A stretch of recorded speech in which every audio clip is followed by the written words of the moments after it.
పరిశుద్ధ నామమునకు స్తోత్రాలు చెల్లిస్తూ ఉన్నాం. ప్రభునందు ప్రియమైనటువంటి సహోదరులారా, మన ప్రభువును రక్షకుడైన యేసుక్రీస్తు నామములో మీకందరికీ ప్రేమవందనాలు తెలియజేస్తూ, ఆయన వాక్యమే సత్యము అనేటువంటి కార్యక్రమానికి మిమ్మల్ని అందరినీ ప్రేమతో ఆహ్వానిస్తూ ఉన్నాను.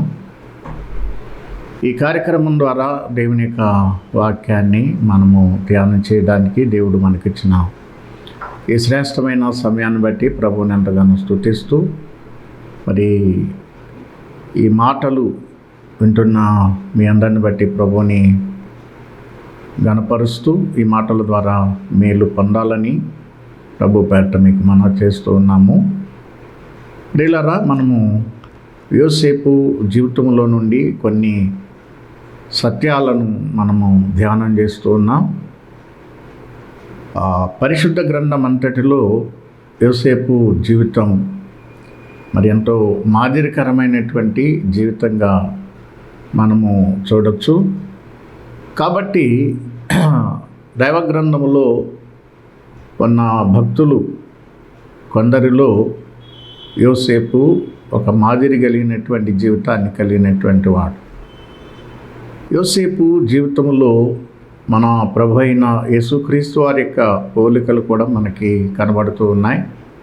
కనుక ఈ యొక్క వాక్య ధ్యానం ద్వారా మనమందరము మేలు పొందినట్లుగా ప్రార్థనాపూర్వకంగా వాక్యాన్ని విని మనము ధన్యులం కాగలం.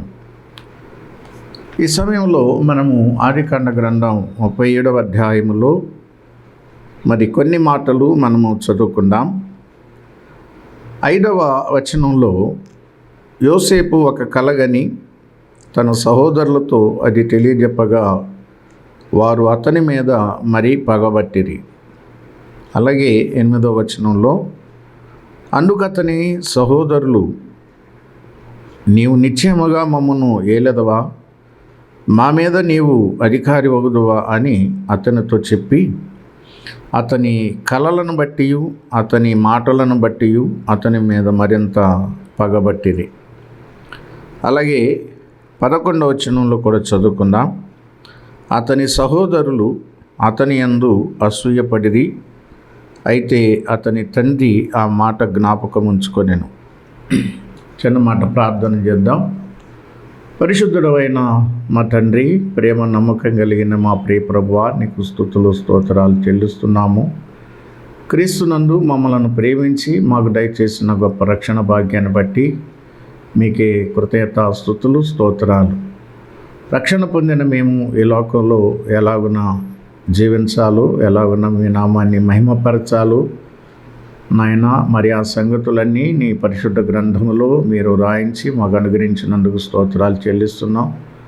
తండ్రి, చదువుకున్న వాక్య భాగములను మీరే మా కొరకై ఆశీర్వదించండి, దీవించండి.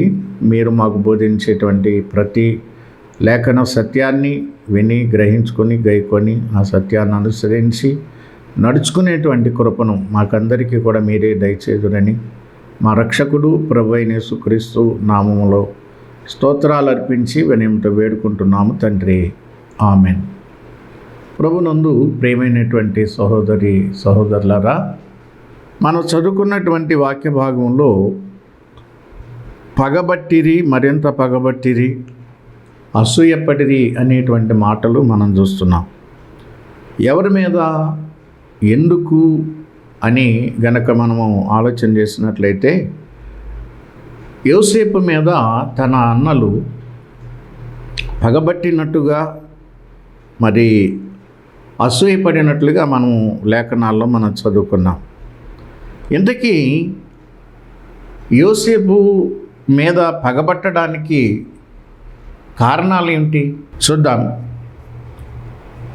యోసేపు యాకోబు అంటే తన తండ్రి అయిన యాకోబు అన్నలందరికంటే ఎక్కువగా యోసేపును ప్రేమించడానికి కారణాలు కూడా ఉన్నాయి. ఎందుకంటే యోసేపు యోగ్యుడు, యోసేపు ప్రవర్తన యోగ్యమైనటువంటి ప్రవర్తన. కాబట్టి తండ్రి అయిన యాకోబు ఈ 10 మంది కంటే ఎక్కువగా యోసేపును ప్రేమించాడు. రెండవది ఏంటంటే, ప్రేమించినటువంటి తండ్రి యోసేపుకు ఒక విచిత్రమైనటువంటి నిలువుటంగీని, అంటే శ్రేష్టమైనటువంటి వస్త్రాలను అతనికి ఇచ్చాడు. ఒకటి, యోసేపు మీద అన్నలు అసూయపడడానికి, పగబట్టడానికి మొదటి కారణం ఏంటంటే, తమందరికంటే ఎక్కువగా యోసేపును తన తండ్రి యాకోబు ప్రేమిస్తున్నాడు. రెండవది, తమకెవ్వరికీ లేనటువంటి ఆ దుస్తులు లేక వస్త్రాలు యోసేపుకు తండ్రి అయిన యాకోబు ఇచ్చాడు. మూడవ కారణం ఏంటంటే, ఈ 10 మంది అన్నలు చేసేటువంటి చెడుతనాన్ని అంతా కూడా తన తండ్రి అయినటువంటి యాకోబుకి యోసేపు ఎప్పటికప్పుడు తెలియచేస్తూ ఉన్నాడు. ఎందుకంటే యోసేపు యోగ్యుడు, యోసేపు మరి అపవిత్రతను, పాపాన్ని మరి సహించేటువంటి వాడు కాడు. కాబట్టి తన అన్నలు చేస్తున్నటువంటి చెడ్డ పనులను గురించిన సమాచారం అంతా కూడా యోసేపు తన తండ్రి అయిన యాకోబుకు తెలియజేస్తూ ఉన్నాడు. మాత్రమే కాదు, యోసేపు ఒక కలగని ఆ కలలో తాను ఈ 10 మంది కన్నా కూడా గొప్పవాడు కాబోతున్నాడు అనేటువంటి సత్యాన్ని కలలో వారికి తెలియజేశాడు. అంటే వారు, మేము అన్నలము, మేము పెద్దవారము, వీడు చిన్నవాడు, వీడు మాకంటే గొప్పవాడు అవుతాడా, వీడు మమ్మల్ని ఏలుబడి చేస్తాడా అని ఒక రకమైనటువంటి ద్వేషాన్ని, అసూయను వారు కలిగి ఉన్నారు. ఇక 5వ కారణం ఏంటంటే, యాకోబు యోసేపు చెప్పినటువంటి కలను విన్నాడు కానీ మరి తాను ఏమాత్రం కూడా యోసేపును గద్దించలేదు. సరికదా?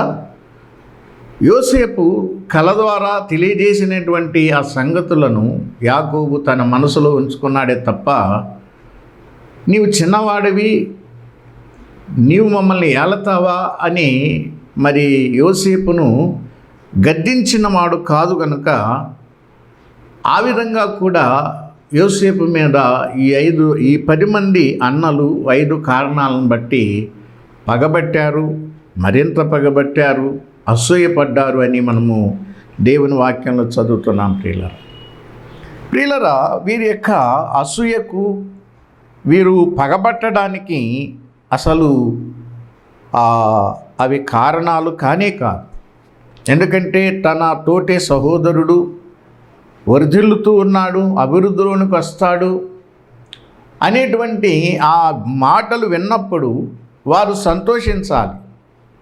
మన తమ్ముడు మనకంటే చిన్నవాడైనా కానీ గొప్పవాడు కాబోతున్నాడు, మరి మనము చెడ్డ పనులు చేసినప్పుడు వాడు మన చెడుతనంతో ఏకీభవించకుండా వాడు ప్రత్యేకంగా ఉండి మన బుద్ధులను బట్టి మన మీద మనం చేసేటువంటి ఆ సమాచారాన్ని తండ్రికి తెలియచేస్తున్నాడంటే కానీ మరి తమ్ముడు మంచివాడు, తమ్ముడు వృద్ధిలోనికి వస్తున్నాడు అనేటువంటి ఆలోచన ఈ అన్నలకు లేదు.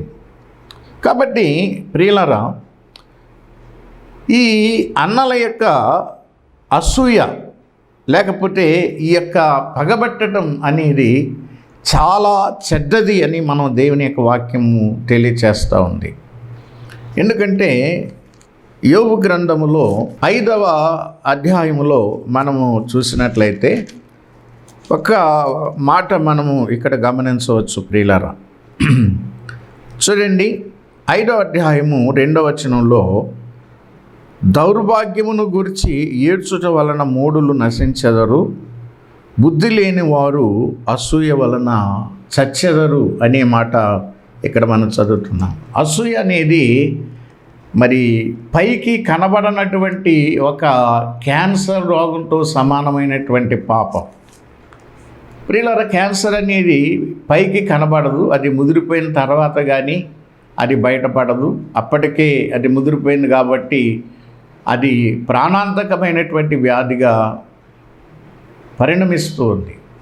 కాబట్టి అసూయ అనేది చాలా చెడ్డది అని దేవుని యొక్క వాక్యము మనకి తెలియచేస్తూ ఉంటాయి.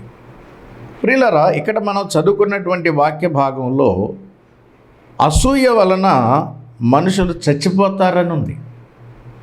ఒకసారి ఒక దైవజనుడు ఒక దృష్టాంతాన్ని చెప్పాడు. ఒక ఊరిలో ఒక వ్యక్తి చక్కగా ఆటలు ఆడి మరి మంచి మంచి పథకాలను తెస్తూ ఉన్నాడు. కాబట్టి అతని వలన ఆ ఊరుకు మంచి పేరు వచ్చింది. ఎందుకంటే ఫలానా ఊరి అబ్బాయి చక్కగా ఫలానా ఆటల పోటీలో గెలిచాడు, స్వర్ణ పతకాన్ని తెచ్చుకున్నాడు అని గొప్పగా చెప్పుకుంటూ ఉన్నారు. ఆ ఊరికి మంచి పేరు వచ్చింది ఆ వ్యక్తిని బట్టి. కాబట్టి ఆ ఊరి వారందరూ ఏం చేశారంటే అతని శిలా విగ్రహాన్ని చేయించి ఊరి మధ్యలో పెట్టారు.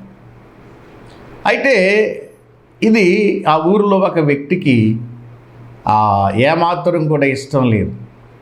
ఎందుకంటే అతనికి అసూయ, అతనికి మంచి పేరు వస్తుందని అసూయ, అతని పేరు గొప్పగా చెప్పుకుంటున్నారనేటువంటి అసూయతో ఏం చేసేవాడంటే ప్రతిరోజు రాత్రి ఆ శిలా విగ్రహం యొక్క పాదాల దగ్గర చిన్న ఉలి సుత్తి సహాయంతో ఆ పాదాల దగ్గర ఉన్నటువంటి కింద ఉన్నటువంటి ఆ యొక్క సిమెంటును మెల్లిగా తొలిచేస్తూ ఉండేవాడు అన్నమాట. అయితే ఒకానొక రోజున అలా చేసినప్పుడు ఆ విగ్రహం పడిపోయింది. అయితే అది అతని మీదే పడిపోయింది.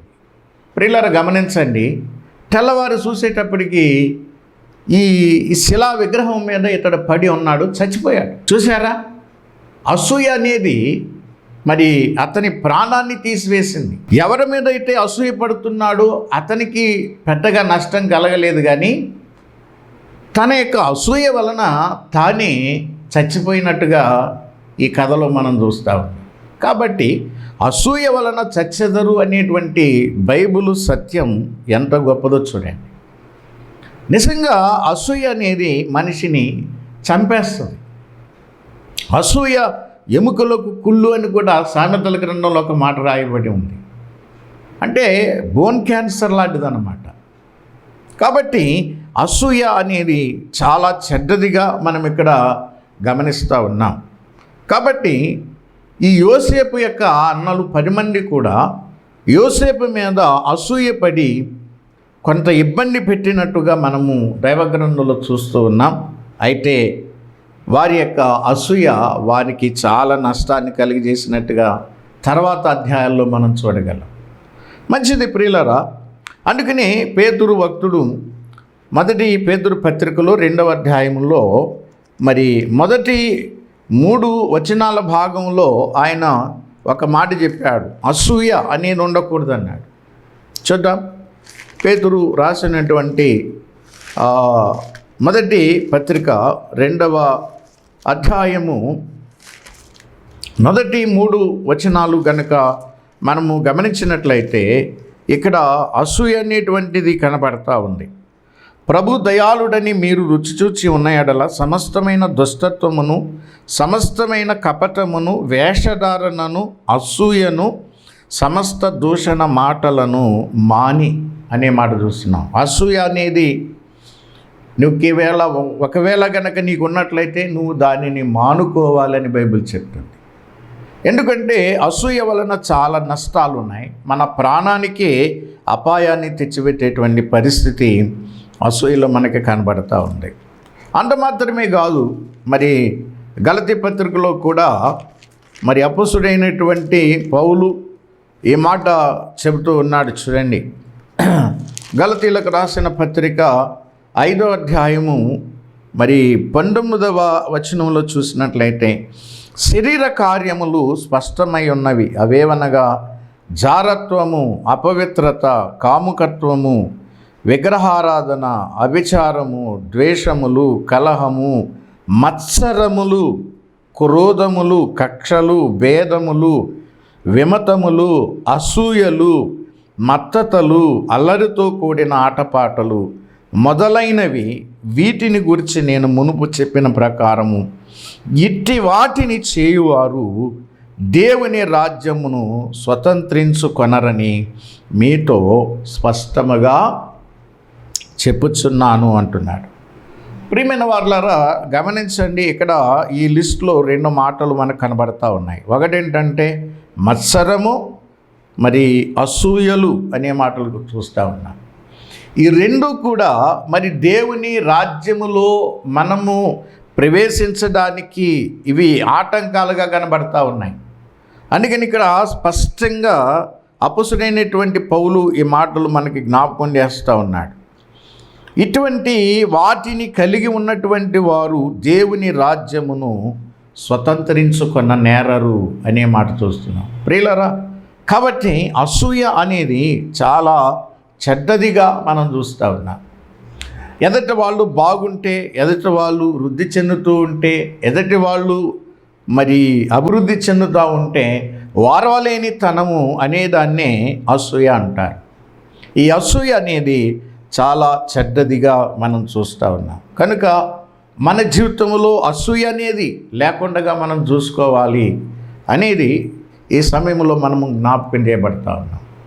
అంత మాత్రమే కాదు, మన ప్రభువైన మరి యేసుక్రీస్తు వారిని కూడా మరి ఎందుకు సిలువేశారు అంటే ఒక కారణం.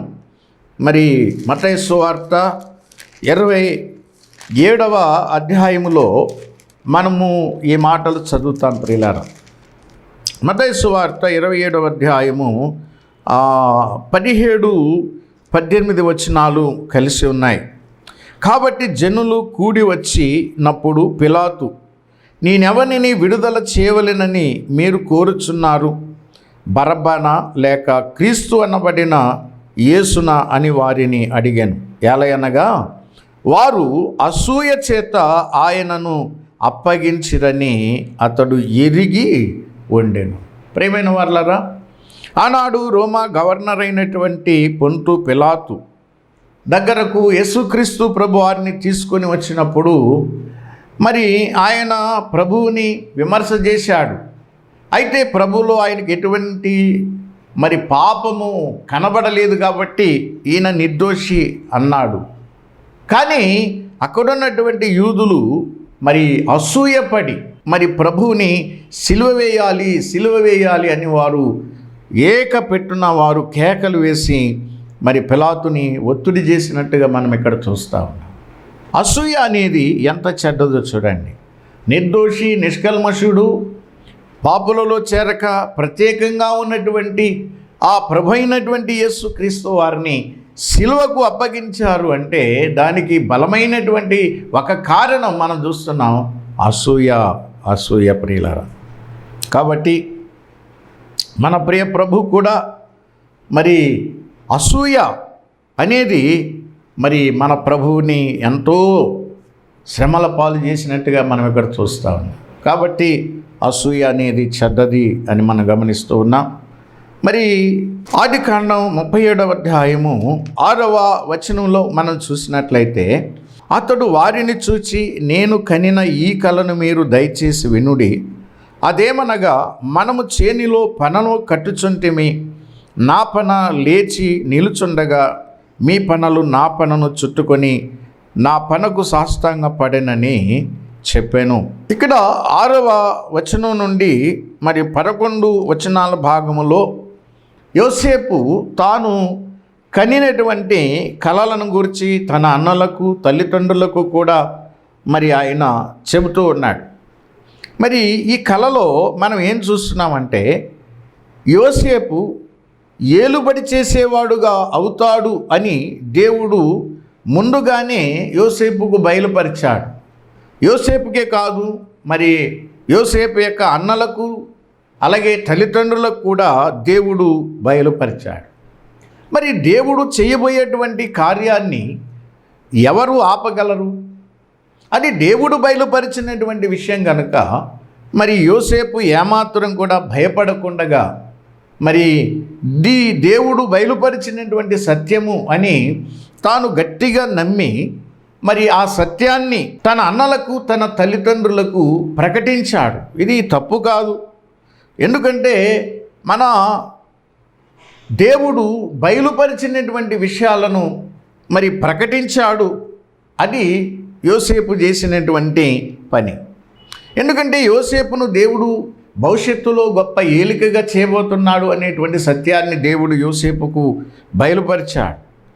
అలాగనే మన ప్రియ ప్రభువు కూడా ఆయన పుట్టక ముందే ఆయన ఏమి కాబోతాడో ఆ సత్యాన్ని కూడా మరి దేవుని దూత ద్వారా మరి బయలుపరచబడింది. ప్రియులారా, లూకాసు సువార్త మరి 1వ అధ్యాయము మనం గమనించినట్లయితే ప్రియులారా, 1వ అధ్యాయము 32-33 వచనాల భాగంలో చూడండి. మరి 29 నుంచి మనం చదువుకుందాం. నాదా, ఇప్పుడు నీ మాట చొప్పున సమాధానంతో నీ దాసుని పోనిచ్చుచున్నావు.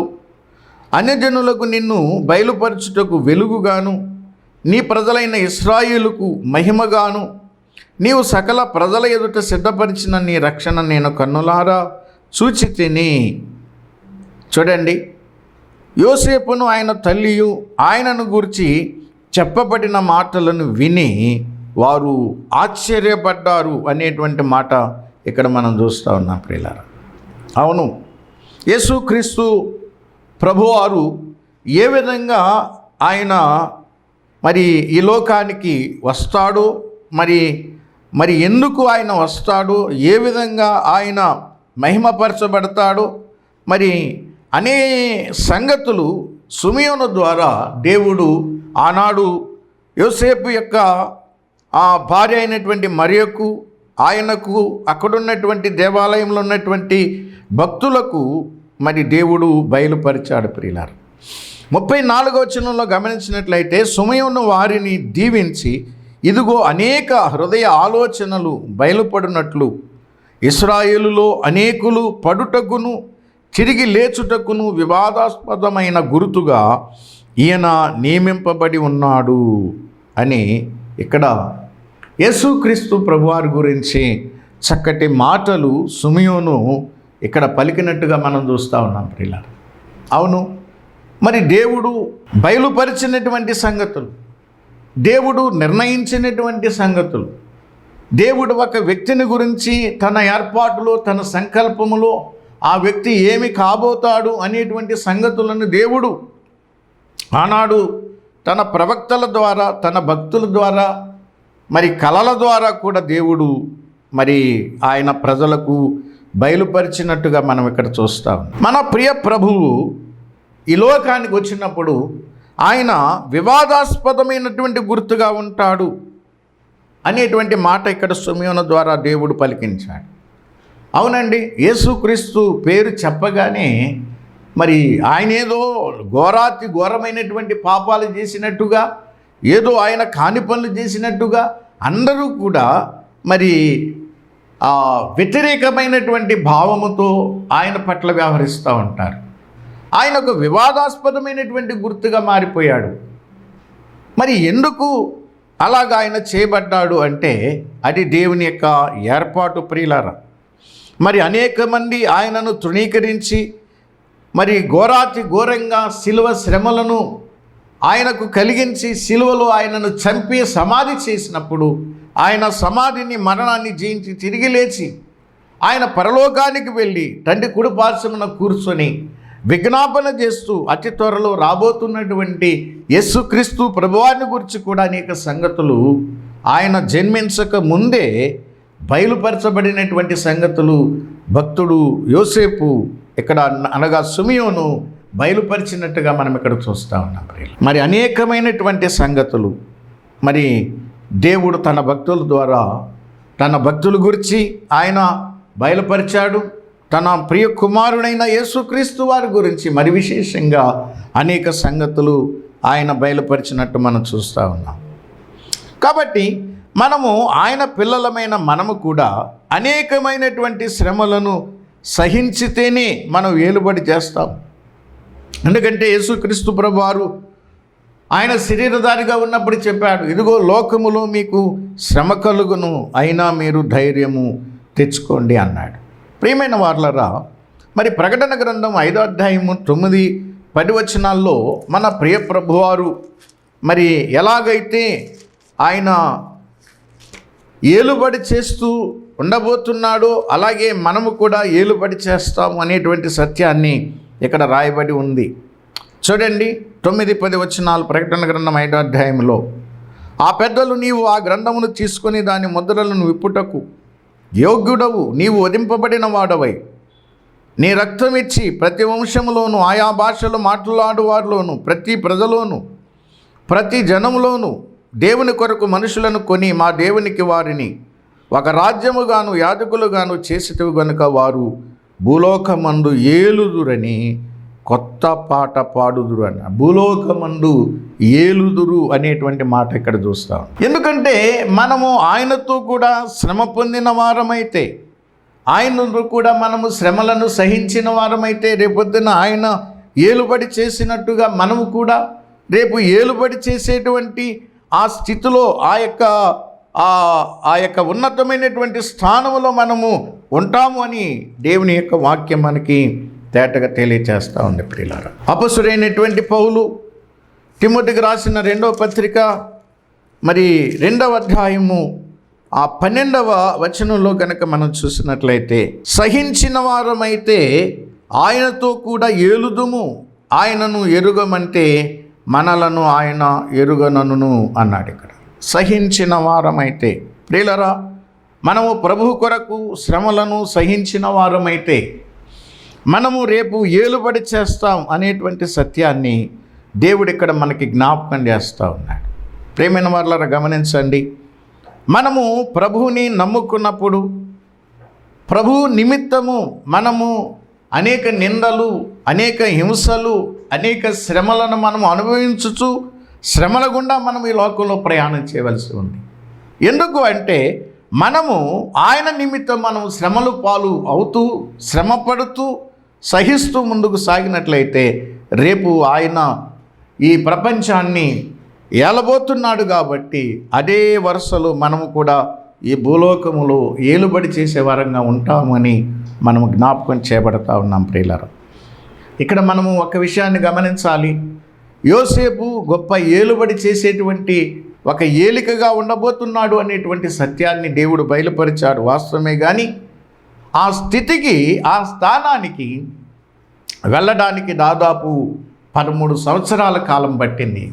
అయితే ఈ 13 సంవత్సరాల కాలంలో యోసేపు ఎన్నో శ్రమలను, ఎన్నో కష్టాలను, బాధలను, ఎన్నో అవమానకరమైనటువంటి పరిస్థితులను ఆయన ఎదుర్కొంటూ ఆయన వాటిలో కొనసాగుతూ ఆ స్థానానికి హెచ్చించబడ్డాడు. అలాగే మనం కూడా ఈ లోకములో ఉండగా ప్రభు సెలవిచ్చినట్టుగా మనము శ్రమలను అనుభవిస్తూ అనేక శ్రమలను పొందుచు ప్రభు కొరకు, మనం తప్పులు చేసి కాదండి, ప్రభు కొరకు, ప్రభు నామము నిమిత్తం మనము శ్రమలు పొందుచు శ్రమల గుండా మనం ప్రయాణం చేస్తూ మనం పరలోకం చేరినప్పుడు ప్రభుతో పాటు మనం కూడా ఏలుబడి చేస్తామని సత్యాన్ని ఈ సందర్భంగా జ్ఞాపకం చేస్తూ ఉన్నాను. కాబట్టి అలాగున మనం సహిస్తూ ముందుకు సాగిపోదాం. దేవుడు అట్టి కృప మనందరికీ దయచేయను గాక. పరిశుద్ధుడా, ప్రేమగల తండ్రి, నీకే స్తోత్రాలు, స్తుతులు చెల్లిస్తున్నాం. మీరు నేర్పిన వాక్య సత్యాలను మనము హృదయాల్లో భద్రంగా దాచుకొని నీ కొరకు, నీ నామం కొరకు ఎన్ని శ్రమలు వచ్చినా, కష్టాలు, బాధలు, ఇరుకులు, ఇబ్బందులు వచ్చినా వాటన్నిటినీ సహిస్తూ ముందుకు సాగిపోయేటువంటి కృపను, సహనాన్ని మాకు దయచేయండి. మీకే మహిమ చెల్లిస్తూ యేసు ప్రభు నామమున ప్రార్థన చేసి వేడుకుంటున్నాం తండ్రి. ఆమెన్.